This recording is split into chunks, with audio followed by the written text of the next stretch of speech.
The light is red, the kids are in bed, which means it is time for Mile High Musings with me, Aaron Yowell, right here on IE Sports Radio, your direct feed for all that is sports.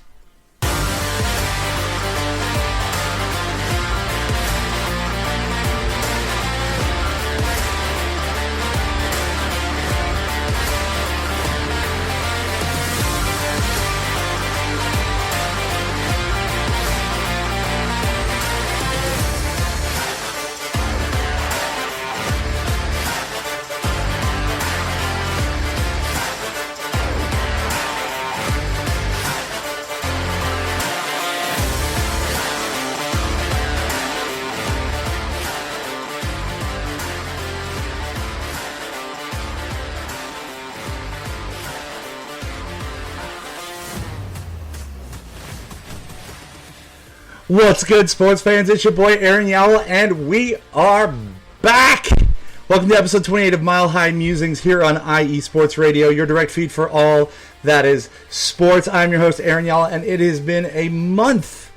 Thank you for allowing me to have some time off because life just, got too busy. I'm thankful for a network that let me take some time off, handle my business, and make things a little bit saner on my end. But welcome to episode 28 of Mile High Musings. Don't call it a comeback. We got lots of comebacks to talk about. Almost comebacks. Comeback's my comeback. Larry B's in the chat. Taryn's in the chat. Ladies and gentlemen, this is the content you live for.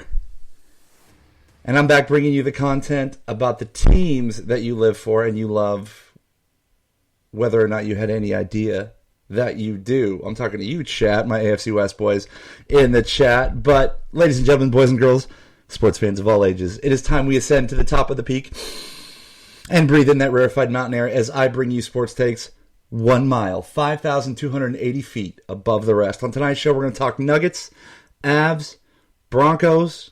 There's so much that we could talk about. We're going to see where the night takes us. We're going a little unscripted tonight because there was too much for me to write down. But we also have to talk about some dance cards being filled out. Before we get to all that, let's handle some business. For the last 9 years, IE Sports Radio has been bringing you amazing content ranging from interviewing legendary athletes, coaches, and other authorized media personnel to building tailor-made shows dedicated to all major sports cities around the country. Make sure to follow us at IE Sports Radio on Twitter, Instagram, Facebook, and TikTok to keep up with the latest in sports and with our shows. Also, make sure to check out our daily updated website, iesportsradio.com. At iesportsradio.com, you can see our daily show schedule and all of our show pages with personal bios and the podcast feed for each individual show, including this one, Mile High Musings. Check out the show page at iesportsradio.com/Mile High Musings. In addition to our show pages, you can catch the IE Sports Radio blog, Hall of Fame, Fans of the Month page, and our merchandise shop, including t-shirts, tank tops, caps, long sleeve shirts, hoodies, and so much more. For nearly a decade here at IE Sports Radio, we've continued to be by the fans and for the fans, and we thank each and every one of you for all of your support and for making IE Sports Radio your direct feed for all that is sports. What's good, sports fans? It's your boy Aaron Yowell from Mile High Musings here on IE Sports Radio, your direct feed for all that is sports. And I am super excited to tell you about a new sponsor on the network, Planet Jerky Premium Brisket Beef Jerky. Planet Jerky is the official jerky of the 2022 California League champion Lake Elsinore Storm's Single A affiliate of the San Diego Padres. This all brisket beef jerky offers gluten-free options, contains no MSG, no sodium nitrate, is low in sugar, and high in protein. That's my favorite part. This is some of the best beef jerky you can get your hands on. Check them out online, planetjerky.com. Once again, a huge shout out to our sponsor, Planet Jerky, Premium Brisket Beef Jerky, the jerky that is on a whole other planet. Well, welcome back to Mile High Musings here on IE Sports Radio, your direct feed for all that is sports. And let's kick off today's episode with the one and only Denver Broncos. In this house, we praise the Lord and cheer for them Denver Broncos. Now, I know that a lot of people are wondering why the Broncos haven't made moves and why they have made moves that they did. And it's kind of old hat, and I'm getting to it late. but I need to get my thoughts out there, and I need to tell you what I think, because that's literally my job on this show. So the outs. The Broncos went ahead and cut Russell Wilson like I thought they were going to, but they also let go of Justin Simmons. Taryn, that was for you. Taryn has missed that drop. Taryn, Larry B in the chat. We're here. We're going to talk AFC West football right away. So here's the deal. We all knew Russell Wilson was gone. We knew it was going to happen. 80 mil of dead cap money. He came in with a diva attitude. I didn't blame him for a lot of losses this year, but I didn't see any avenue where Russ was going to be the vehicle of success. The longer the season went, and when they made the move to Jarrett Stidham at the end of the year, there was no way that Russell was going to come back from that. The writing was on the wall. Now, $80 million, dead cap hit, that's gonna kill us, which leads us to the moves that we've made. Most notably, we released Justin Simmons. Released 8 years. Simmons never made the playoffs. And it's not his fault. He's a captain, Walter Payton Man of the Year. And I think that the conversation went like this, because my dad was really mad about it. He texted me. He's like, I can't believe they let him go. And I was like, well, Dad, what if the conversation went like this? Justin, you've done a whole bunch for this organization and for this town. You are a great man, and we respect the hell out of you. There's no way we're winning next year. And we know that your career is not on the front end, it's on the back end.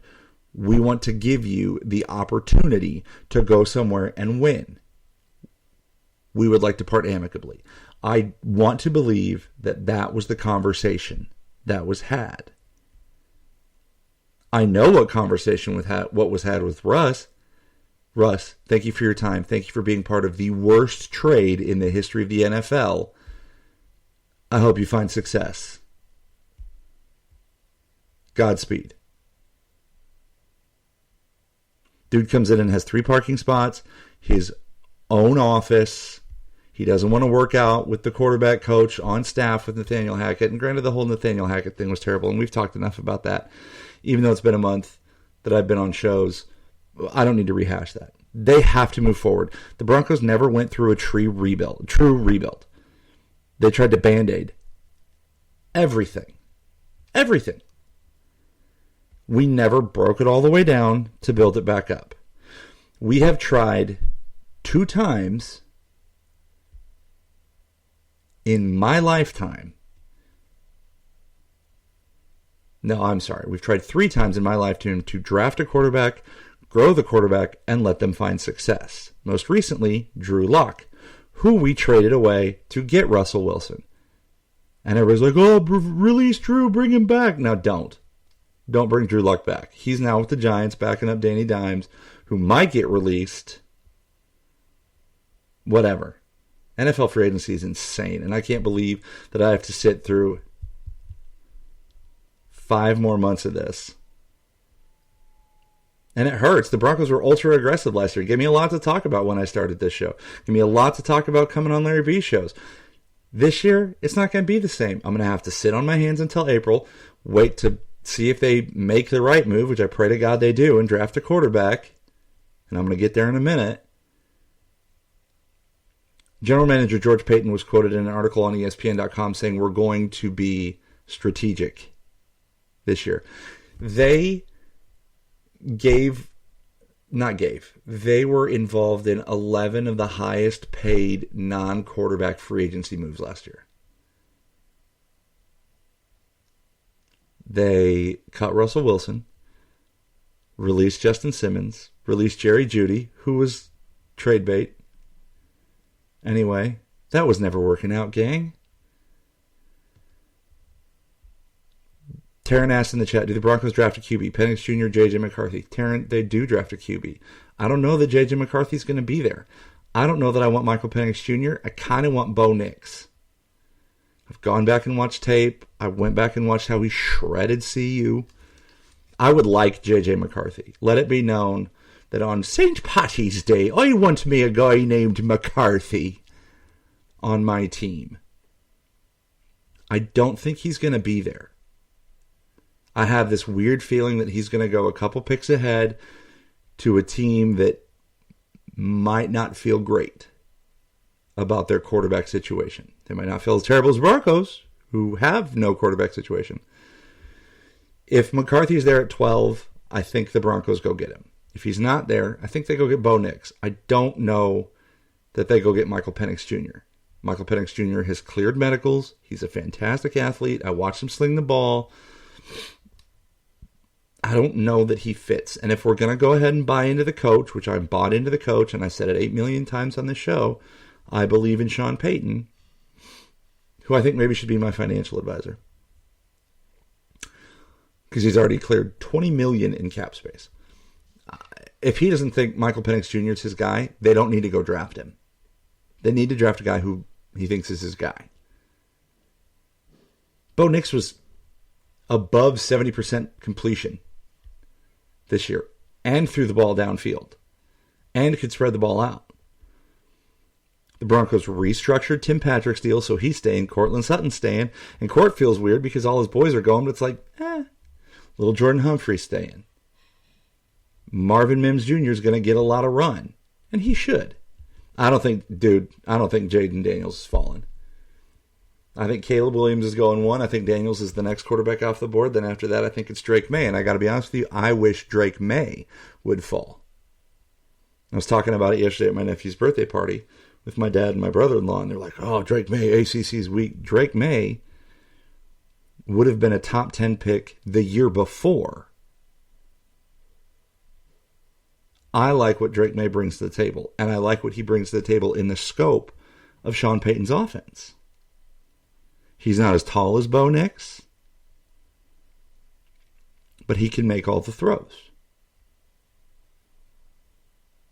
So if I had in a perfect world, Taryn, I want Drake May. If I don't get that, I want J.J. McCarthy. If I don't get J.J. McCarthy, I want Bo Nix. But it doesn't matter because all I want is a quarterback. So back to my original point, the Broncos 3 times in my lifetime have drafted a quarterback and tried to give him the reins. 1, we're going to go in reverse order. Drew Lock. Again, worst trade in the NFL. History. He went. The middle one, Jay Cutler, who everybody thought was the second coming of John Elway. And that didn't work out because he had an attitude problem. And then the first quarterback in my lifetime that they gave the keys to the kingdom to and just let him go was, in fact, John Elway. I made a bit around Christmas time about the ghosts of Christmas past haunting the Denver Broncos and how every quarterback has had to come in and live in the shadow of number 7. And I will tell you that no quarterback will be successful in the shadow of number 7 if they don't give that quarterback room to learn, grow, and make mistakes on the fly like John did. Yes, it took a long time for it to pay off, but it paid off twice. It made Denver a viable franchise. It made Denver a destination. And the fact that we have done nothing but retreads, literally, you take Jay Cutler and Drew Lock out of the mix, the Broncos have had nothing but retread quarterbacks since John Elway, including the sheriff, including Peyton Manning, who was basically washed up, won an MVP, lost the worst Super Bowl in NFL history, then turns around and gets carried across the finish line by one of the best defenses in NFL history in Super Bowl 50. The Broncos need to just embrace the rebuild. They did go out and get Brandon Jones from Miami and Malcolm Roach from New Orleans. Both those guys went to UT. The Broncos re-signed P.J. Locke. They restructured Mike McGlinchey. They restructured Tim Patrick. They made a lot of in-house moves. And I'm fine with that. It really is Sean Payton cleaning house. They got Will Lutz back. They bring back Michael Burton, which I think is a good pickup. Again, and they re-signed Adam Troutman. Again, Sean Payton, one of Sean Payton's guys. The Broncos did not go out and get a quarterback in free agency, and I'm okay with that. You've got Stidham, who proved he's serviceable. He's not the win, but he's there in case that quarterback you draft gets hurt, needs a week off because they're riding that ever-loving struggle bus. And there's some older free agent quarterbacks out there that have starting experience. You've got Tannehill still is unsigned. Carson Wentz is still unsigned. Blaine Gabbert, who I don't want anything to do with. And everybody's asking, should they move up? Well, it's going to take Patrick Surtain to move up, and I really hope they don't make that move. I super duper don't. It's the first time in 3 years we've had a first-round pick. We don't have a second-round pick, but then we're pretty, I don't want to say stocked, but I feel better about our later-round picks. We cleared $20 million in cap space in the first 2 days.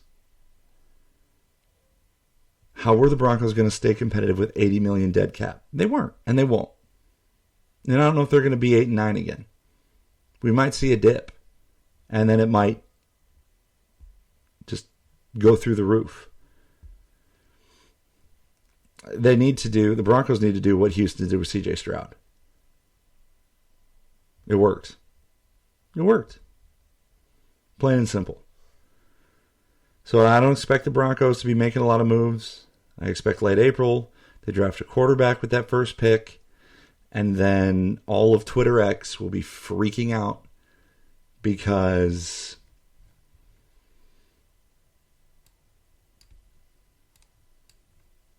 that's either the savior or the Antichrist for our franchise. Coach is calling a timeout. On the other side, let's get a little more positive and let's talk about the hottest team in NHL hockey, the Colorado Avalanche. You're listening to Mile High Musings here on IE Sports Radio, your direct feed for all that is sports. What's up, sports fans? You're listening to IE Sports Radio, your direct feed for all that is sports. I'm your favorite West Coast Wisconsinite, Bernie Bango, and if you're a cheesehead, come listen to my show, Big Cheese Sports, where we road trip around America's Dairyland, previewing, reviewing, predicting, debating, and digging into all that is Wisconsin sports at the college and pro levels. Join me on IE Sports Radio, Sundays at 1 p.m. Central Standard. Bernie out.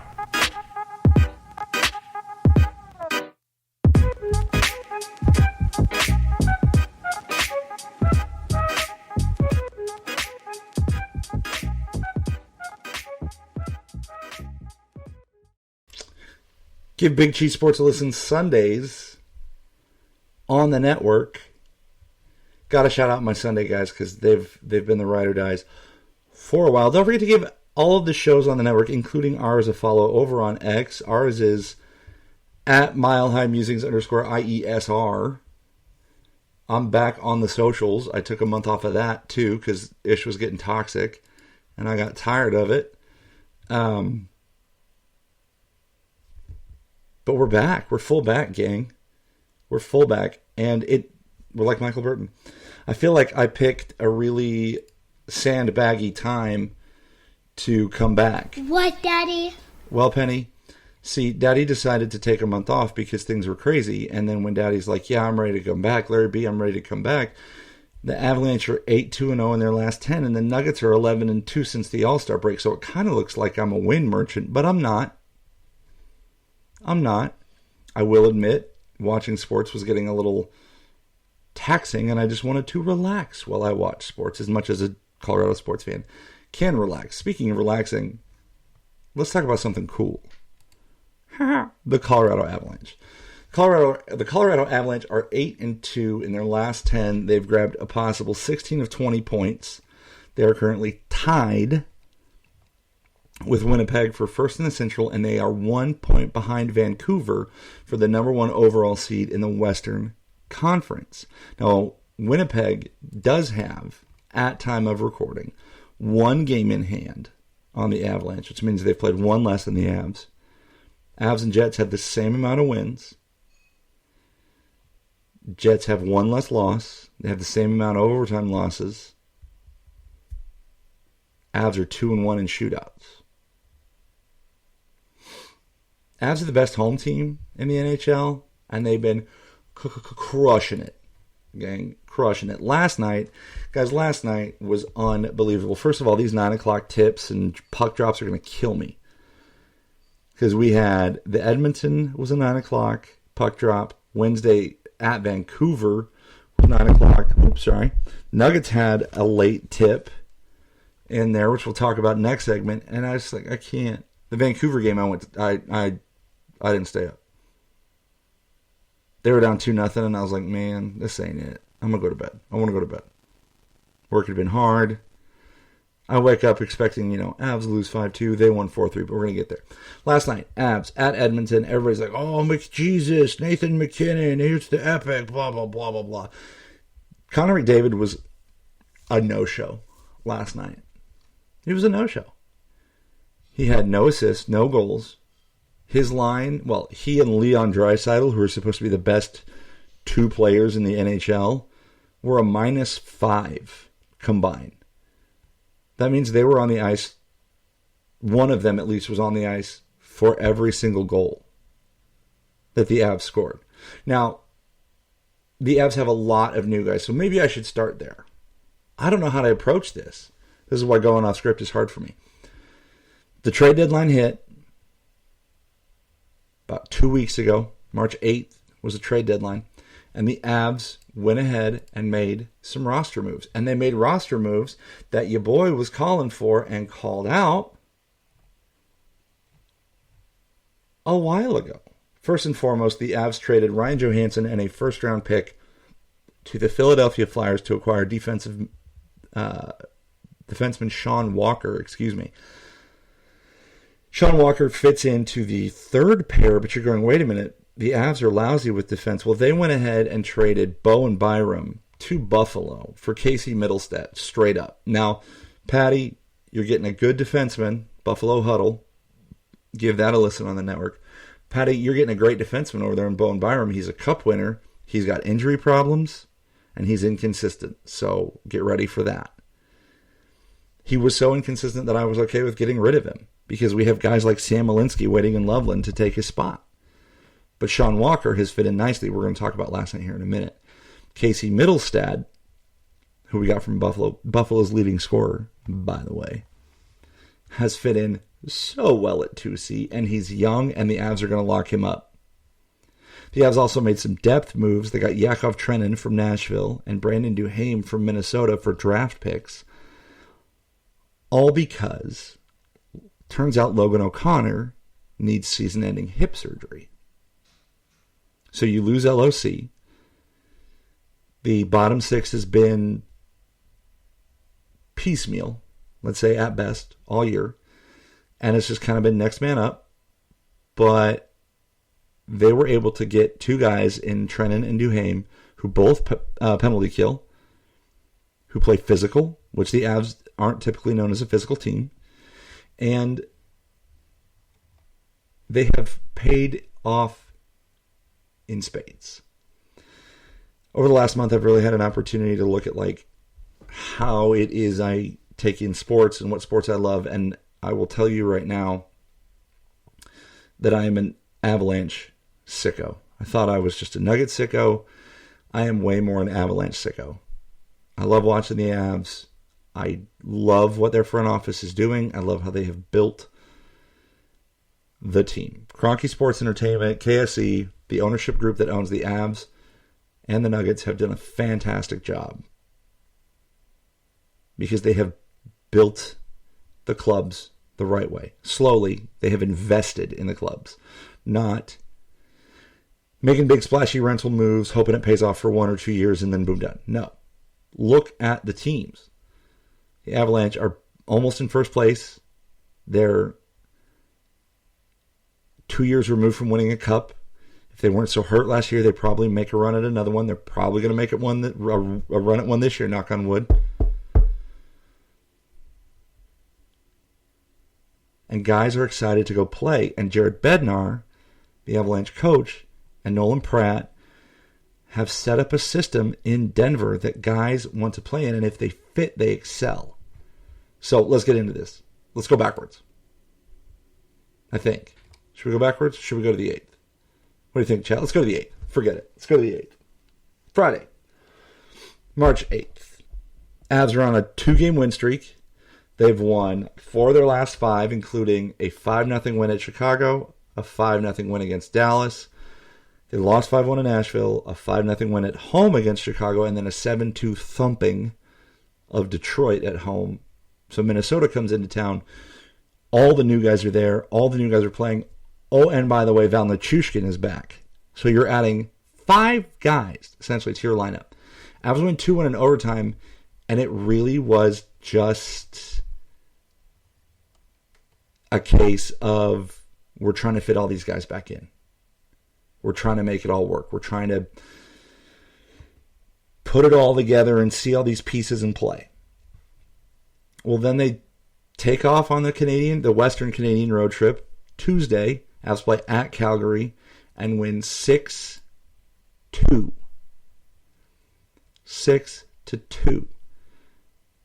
Mikko scores early in the first from Nichushkin and McKinnon, who leads the NHL in points.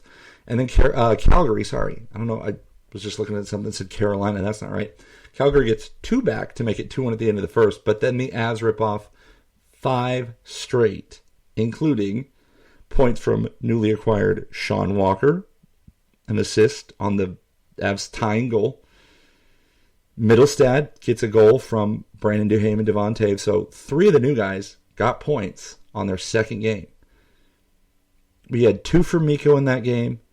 You had a goal by McKinnon, a goal by Nichushkin. Mac ends up with a goal and an assist on the night, crushing it. Calgary was trying to scratch their way back into the playoffs, but I think the Avs, made that a non-starter. Then you go west to Vancouver. Vancouver, the best team in the West, points-wise. And as I said, Vancouver scores 2 goals in the first period, 2 goals on the first 3 shots. They end up scoring the first 3 goals in the game before the Avs rip off 4 in a row, including the overtime winner. Rantanen, McKinnon, Ross Colton, and Nichushkin score for the Avs. So McKinnon with another 2-point night, a goal and an assist. So that puts him at that time at 115 points, leading the NHL. Now you're saying, okay, well, you had 2 overtime games and 3. That's a little squeaky. No. You want to win those close games. You want to show that you can win those close games because you proved in the 6-game win streak that we're on, you blow out Chicago 5-0, you blow out Detroit 7-2, you blow out Calgary 6-2, but you also have 3 overtime wins in there. And the teams you gave up that extra point to don't matter. So last night we had the Clash of the Titans, as they'd like to bill it. But as I said before, McDavid and Draisaitl were no-shows. Nobody scored in the first. Sean Walker scores his first goal as an Avalanche. In the second, Edmonton rattles off 2, and then Walker scores. And Walker had a chance at the hat trick in overtime, but didn't get it. And with literally half a second to go, Artturi in overtime, Artturi Lehkonen bangs one home from Cale Makar and Nathan McKinnon. 0.5 on the clock. The call by Mark Mosier on altitude was beautiful. He went, score! Did it go in? Epic. Yes, it went in. I bet a lot of people took the over, which was 6.5. That was the line.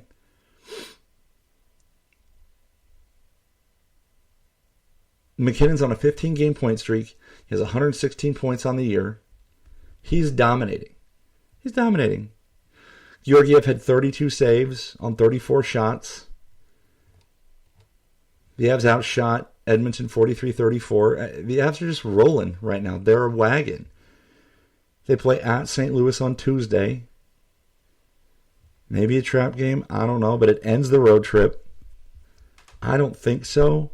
I think the Avs are rolling, and it kind of worked out that they got the new guys on the 8th, and then they went on a road trip because you get to get away from all the noise. You just get to be on the road with the boys, play cards, whatever you do, play hockey, get to know each other that way, and then you come home after this 4-game road. Next week you've got St. Louis, Columbus, and Pittsburgh. St. Louis on the road, but Columbus and Pittsburgh at home. Week after that you got Montreal, New York, and Nashville at home. New York really the only tough game here in the next 5. And New York's good. Avs have a tough schedule coming out. They do. They do. They have one more back-to-back towards the end of the year.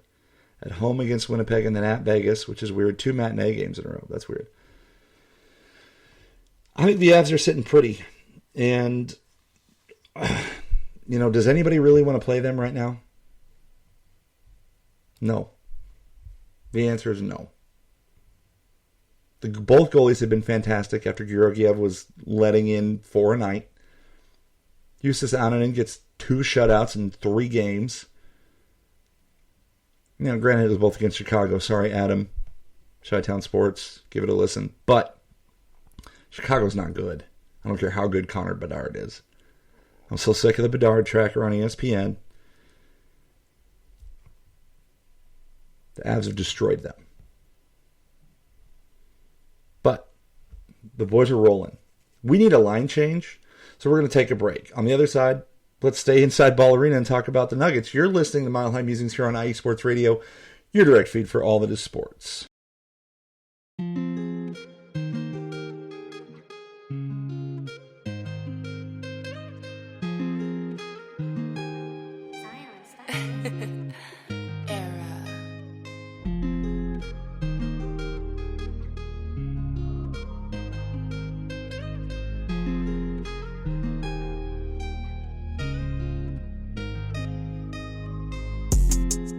What's good, everyone?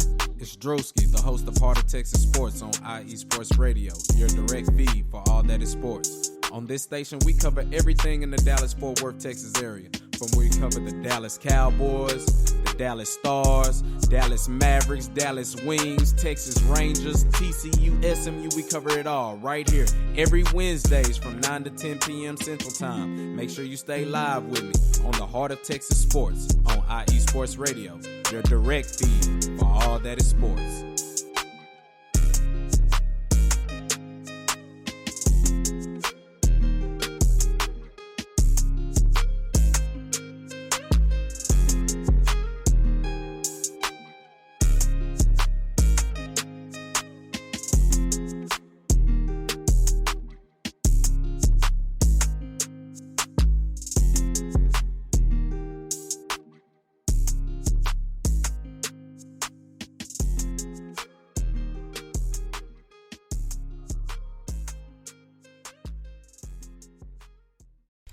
Give my boy Drewski a listen on Wednesdays, Heart of Texas Sports. Got to shout him out because his Mavericks beat my Nuggets today, which we're going to get into it. But Drewski, my DFW brother, give him a listen. We're back. You're listening to Mile High Musings here on IE Sports Radio. A month off. So much has happened. So glad to be back.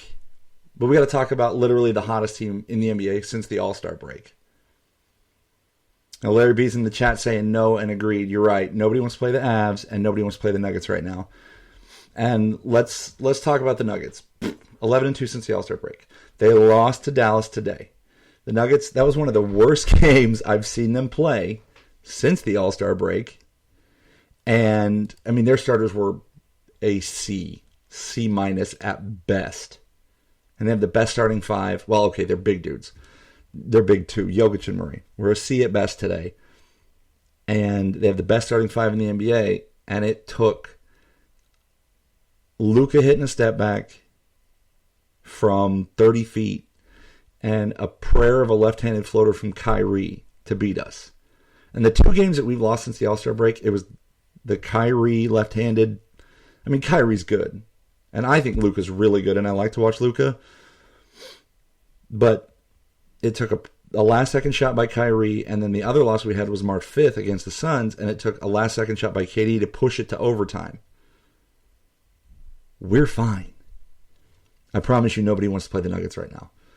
Going back to all the way back to the All-Star break, Jokic gets the triple-double. I think that was the last episode I recorded was right after the All-Star break. I remember talking about Jokic's triple-double and against Washington, which was the last one he needed to get a triple-double against every team in the NBA.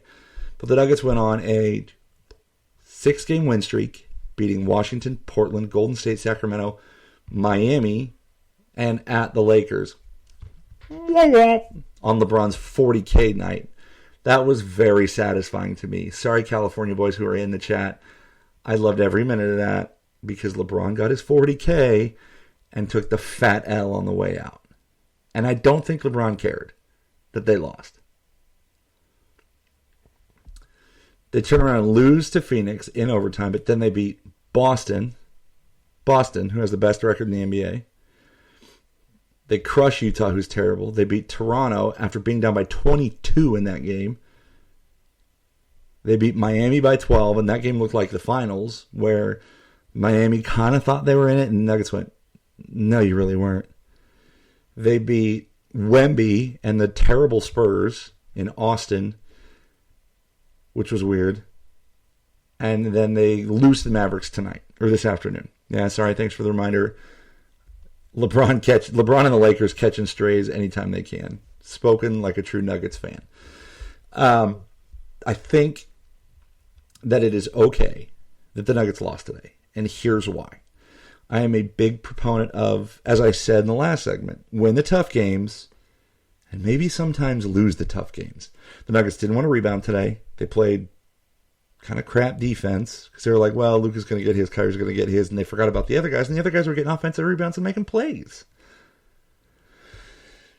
So the Nuggets needed that one to learn from. Now, they do have a tough schedule coming up. They have at Minnesota this week, home against New York. They play Minnesota again at the end of the month. They play the Clippers in April. They play Minnesota again in April. Now, I say tough, realistically, those 5 games that I just said, and the Cleveland, you throw Cleveland in there, is the 6th tough game. Of their remaining games, what are they sitting at? I got to do math real quick. 14 remaining games, 6 of them are tough. I don't think they lose all 6 of those. If the Nuggets are the 1 or the 2 seed, we're fine. Is anybody that afraid of the Oklahoma City Thunder? Now, granted, they took the season series from us. But if you look at Jokic's body of work, nobody gets the best of him consistently. He will figure you out. He did it to AD. He's done it to Embiid. He'll do it to Chet. Jokic is the MVP, full stop. Come at me. Don't come at me with that SGA stuff. Dude was poaching, fouled a dude to stop the clock to get his 30, to set a record. Don't give me that. Jokic played terrible today. Came back and the Nuggets still almost won the game. Nuggets did nothing at the trade deadline, which is great. The bench has played fantastic recently. For example, I give you the Miami game, Wednesday, finals rematch. Michael Porter led all scorers with 25. Mike, can I get a yeah, Mike game? And here's what was awesome, though. The Nuggets bench, scored 24 points. The Heat bench scored... Wait, hold on, I can't do math. 8, 17, 24. No, I mean, they outscored us. 10, 18. The Heat bench outscored us, but that was garbage time, for sure. But let's look at Christian Brown had 7. Reggie had 9. Peyton had 6. CB played 20 minutes. Peyton played 23 minutes. Like, the big guns didn't have to go. It was fantastic. CB's getting back to doing what he's doing. Christian Brown, who was 5th on the finals MVP ladder, is back, baby. In the San Antonio game, that's a whole other thing. San Antonio runs out 10 guys, And they score 7, 13, 26, 35 from their bench. Nuggets' bench, 26, 36. Nuggets' bench had 47 points. That's on-air math, folks. 47 points in the win against... And the Spurs are terrible. Whatever. I don't care. CB played 24 minutes. Had 13 points. Justin Holiday, who's in the rotation, who's gained the trust of Moj. 21 minutes, 13 points. P-Watt, 23 minutes, 10 points. Zeke Naji's getting minutes. And I think with Zeke, they're really trying to figure out, like, could he actually fit? Could he be serviceable in the first round of the playoffs? If Yoke needed 2 minutes, would it be that bad? Your only minuses from the bench against San Antonio, were Jay Huff and Julian Strawther, who are both -2, who played literally 1 minute. CB was +8. Reggie was +2. Justin Holiday was +7. P-Watt was +8. Zeke was +6. And the starters weren't even that great in the plus-minus. Jamal was a +9. Yoke was a +7. Whatever. And Wemby comes down, blocks Jokic's first play of the game. Blocks him one more time. But Yoke cooked him. Nobody wants to play the Nuggets. I bet there are fan bases out there that say, I want the Nuggets. Give me the Nuggets in the playoffs. You don't want the smoke. You don't really want the smoke. And I've never felt like this about the Denver Nuggets. Not even last year. Last year I went, oh God, we're going to get to the Western Conference Finals again and probably lose to the damn Lakers.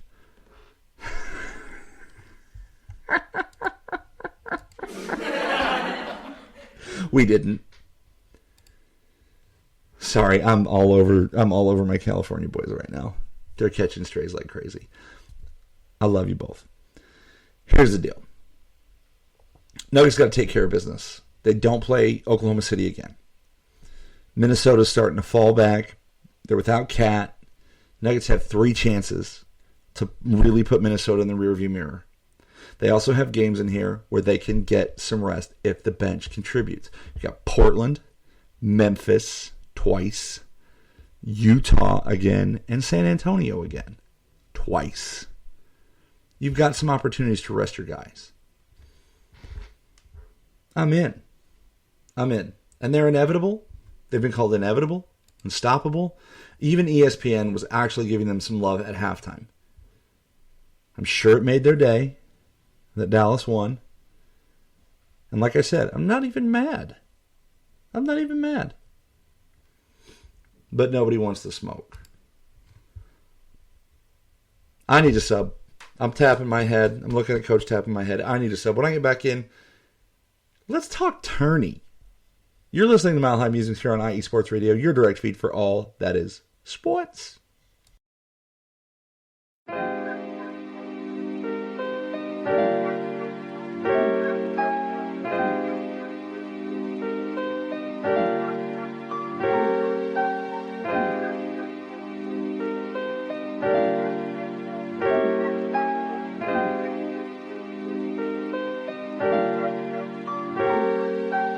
Hello, ladies and gentlemen. My name is Davidson. It's your boy, Dentarius Lava. And we are the hosts of Fast Break here on IE Sports Radio, where we discuss everything in the world of basketball from prep to the pros. You guys should definitely check us out, man. Sunday, 8 p.m. Eastern, 5 p.m. Pacific. We got all the basketball information you guys need, so we look forward to you guys listening in. And please do, because we are the best basketball show on this side of the Mississippi. And please do check us out on Twitter at FastBreakISR. D-Lock, where's our time again? 8 p.m. Eastern, 5 p.m. Pacific. That give you guys plenty of time on a Sunday. Tune in.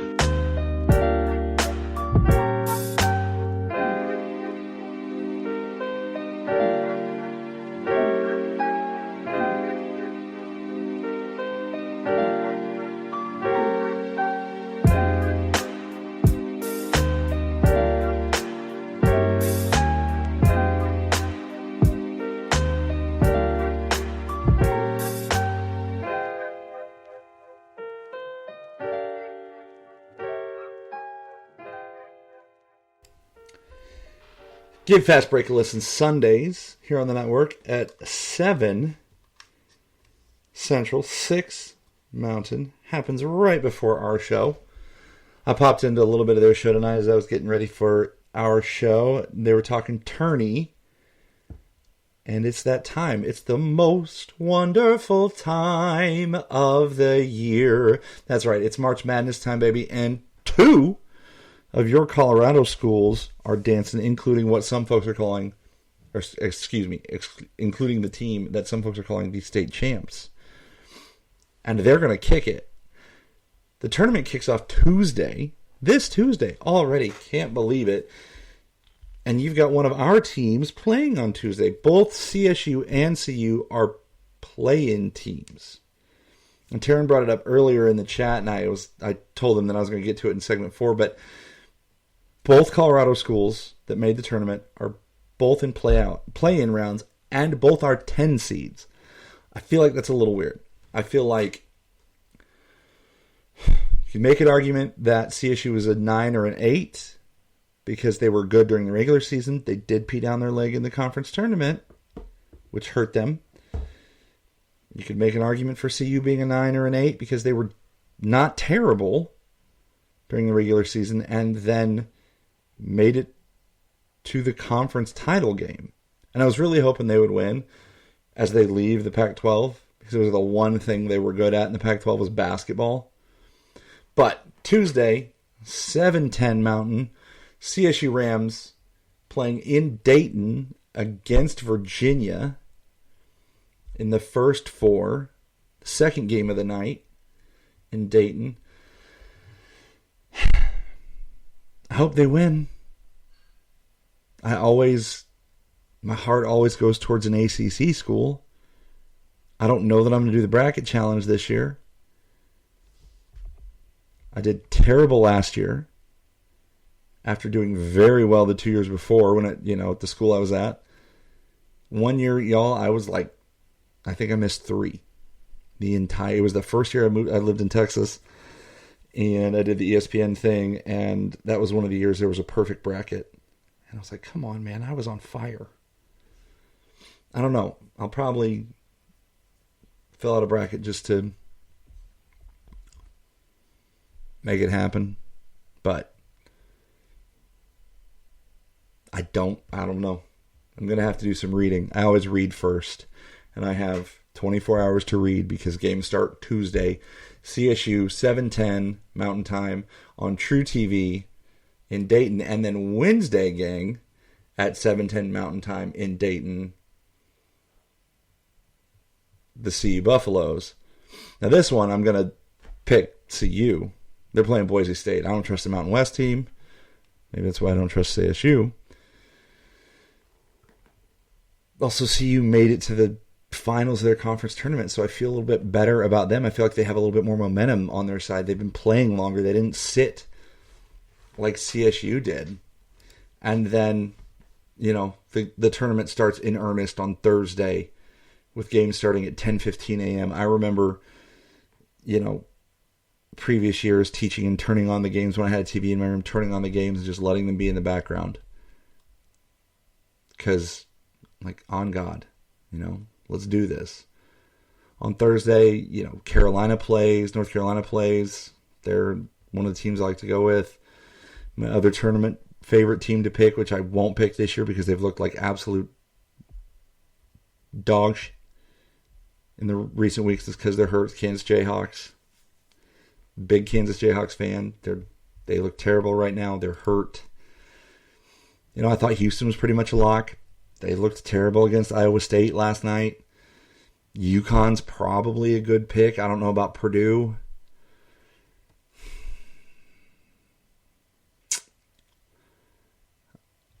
I don't know that I can look at any of these games Thursday, Friday and go, here's a lock. Carolina might be a lock even though they lost to NC State. Give me Kentucky. Texas Tech might surprise some people. Washington State might surprise some people. Sparty's a 9. That's a pretty good 9/8 pick. I know this is not what my show is about, but I could do an entire episode on the tournament because I love it. It's a thing when we get into April and we get to the Final Four. It's, it's wings and sit down with the TV, watch the games, excuse me. But I love it. I think Houston's a pretty good lock to go far. UConn, again, as I said, is a good lock to go far. Wisconsin might surprise some people. I'm looking at those 8-9 games. Those 8-9 games are always trap games.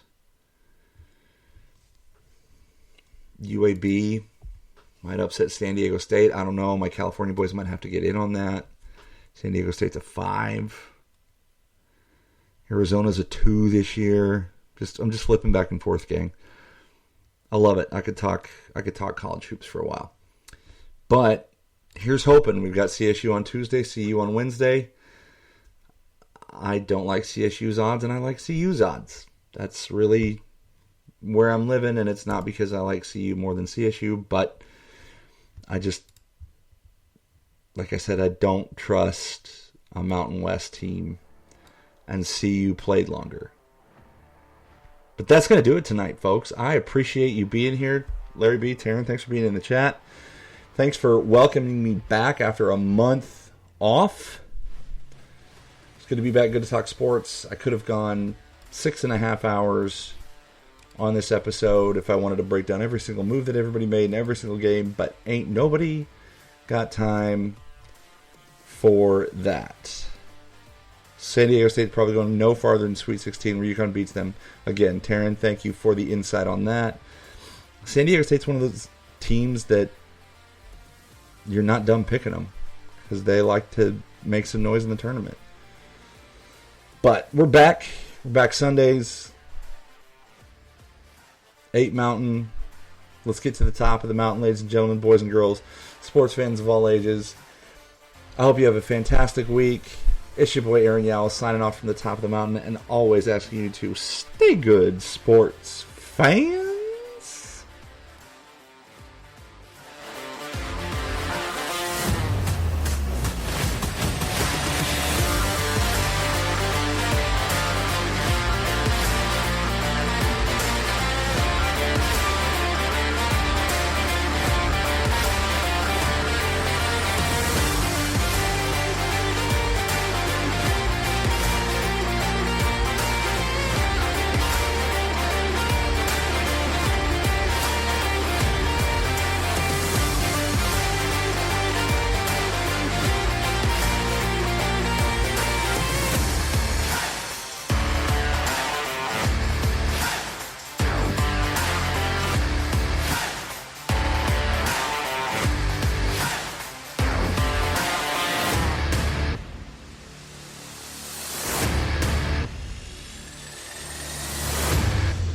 In this house, we praise the Lord and cheer for them Denver Broncos.